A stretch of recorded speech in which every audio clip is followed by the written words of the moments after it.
Identifikasi masalah adalah langkah awal dan penting dalam proses pemecahan masalah dan pengambilan keputusan. Proses ini melibatkan pengenalan dan pemahaman terhadap masalah yang sedang dihadapi sebelum solusi atau keputusan dapat diambil. Dengan mengidentifikasi masalah secara akurat, individu atau organisasi dapat fokus pada penyebab inti dari masalah tersebut dan menghindari solusi yang hanya menangani gejala permukaan.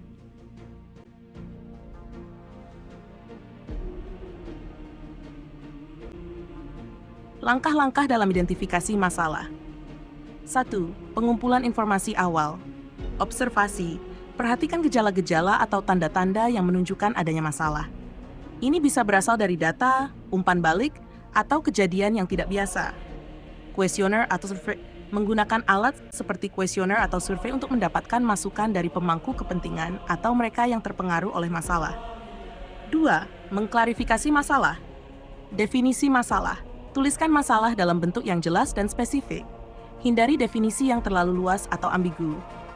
Pembatasan masalah. Tentukan batasan-batasan masalah seperti ruang lingkup, waktu, atau area tertentu yang terpengaruh. Ini membantu dalam fokus analisis dan pengambilan keputusan. Identifikasi penyebab. Analisis akar masalah.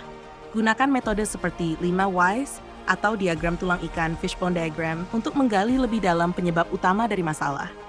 Pemahaman konteks. Pertimbangkan faktor-faktor eksternal atau internal yang mungkin menjadi penyebab masalah, seperti perubahan pasar, kebijakan baru, atau dinamika tim.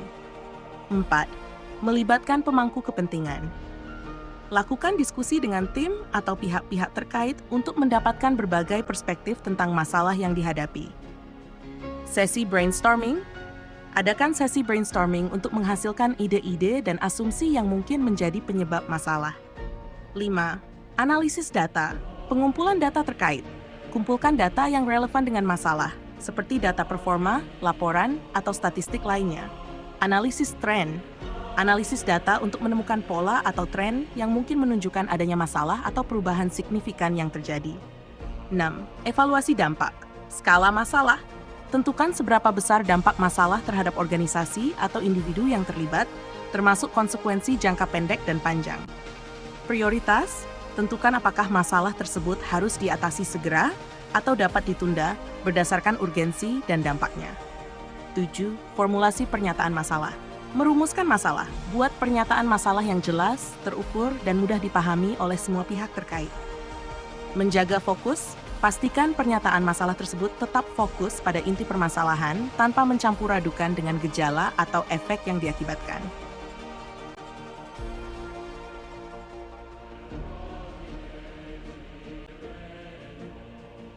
Contoh identifikasi masalah. 1. Dalam bisnis, masalah penurunan penjualan. Data penjualan menunjukkan penurunan selama 3 kuartal berturut-turut. Analisis lebih lanjut menunjukkan bahwa kompetitor baru telah memasuki pasar dengan harga yang lebih rendah dan produk serupa. Masalah kepuasan pelanggan, umpan balik dari survei pelanggan menunjukkan peningkatan jumlah keluhan terkait layanan pelanggan. Investigasi lebih lanjut mengungkap bahwa ada masalah dalam pelatihan staf baru. 2. Dalam kehidupan pribadi, masalah keseimbangan kerja kehidupan. Seseorang merasa terus-menerus kelelahan dan stres. Analisis terhadap jadwal harian dan tanggung jawab menunjukkan bahwa beban kerja yang terlalu berat dan kurangnya waktu istirahat menjadi penyebab utama. Masalah keuangan. Seseorang terus-menerus kesulitan membayar tagihan tepat waktu. Setelah mengevaluasi pengeluaran, ditemukan bahwa pengeluaran untuk hiburan jauh melebihi anggaran yang telah ditetapkan. 3. Dalam pendidikan, masalah prestasi siswa. Sebuah sekolah mengalami penurunan rata-rata nilai ujian siswa. Evaluasi menunjukkan bahwa ada perubahan dalam kurikulum yang tidak sepenuhnya dipahami oleh guru dan siswa. Masalah kedisiplinan, meningkatnya insiden keterlambatan dan absensi siswa. Investigasi lebih lanjut menunjukkan bahwa masalah ini berkaitan dengan perubahan jadwal sekolah yang tidak sesuai dengan pola tidur siswa.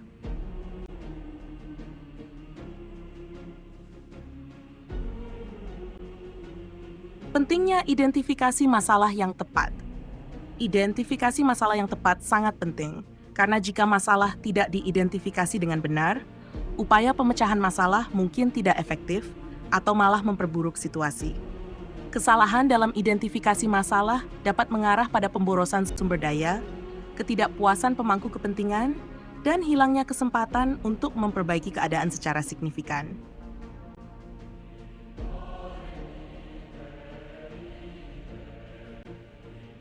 Kesimpulan, identifikasi masalah adalah tahap awal yang sangat penting dalam proses pemecahan masalah dan pengambilan keputusan. Melalui pendekatan yang sistematis, dengan menggunakan alat dan teknik yang tepat, masalah dapat diidentifikasi secara akurat, yang memungkinkan solusi yang lebih efektif dan tepat sasaran. Identifikasi yang baik membutuhkan observasi, analisis data, dan seringkali melibatkan berbagai pihak untuk mendapatkan gambaran yang menyeluruh dan mendalam tentang masalah yang dihadapi.